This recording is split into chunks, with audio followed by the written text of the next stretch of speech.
ሰላም ጤና ይስጥልኝ። እንዴት አላችሁ የቻናላችን ተከታታዮች? ዛሬ ደግሞ ብዙ ወንዶች የሚታለሉበትና ግራ የሚጋቡበትን ርዕስ ይዘን ቀርበናል። ታዲያ የቻናላችን ተከታታዮች እስከ መጨረሻው ድረስ ይህን ቪዲዮ እንድትከታተሉት በመጨረሻ የምነግራችሁ ሁለት ወሳኝ ነጥቦች አሉና እስከ መጨረሻው ድረስ ይህን ቪዲዮ እንድትከታተሉ ስል እጋብዛችኋለሁ። ሴት ልጅ ድንገት ተዋውቃት በፍቅሯ ብትሸነፍ አስመሳይ መሆኗን የምታውቅበት 5 ዘዴዎች በዚህ ቪዲዮ እነግርሃለሁ። አንደኛ፣ ቃልና ተግባሯ አይጣጣምም። እሷ የምትናገረውና የምትሰራው አይመሳሰልም። ካልተመሳሰለ ተጠንቀቅ። ለምሳሌ እወድሃለሁ ትልሃለች፣ ግን ጊዜ አትሰጥህም። እንገናኝ ስትላት አሁን እያለች ጊዜ አትሰጥህም። ሁለተኛ፣ በብዙ ሰዎች ፊት ተለዋዋጭ ነች።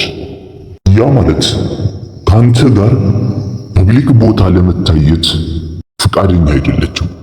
ሶስተኛ፣ እጅግ ፈጣን የሆነ ፍቅር አይላቢው በጥቂት ቀን ከሆነ እርሷ እውነተኛ አይደለችም፣ አስመሳይ ነች።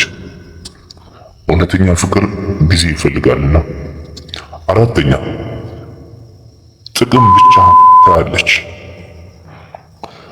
ገንዘብ፣ ስጦታ፣ እገዛ ሲኖር ብቻ ትቀርባለች ከሆነ ይህ ትልቅ ምልክት ነው።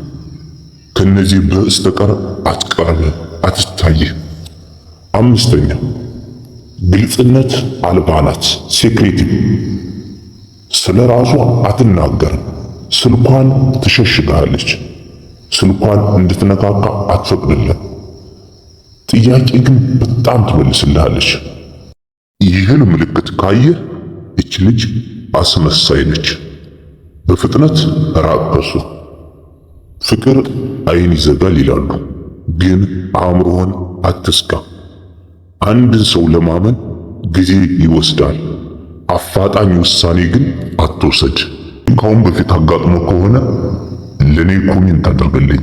ሞክረው ወይ ይሄን ሞክረው እና ኮሜንት ጻፍልኝ የተሰማህ። መልካም ጊዜ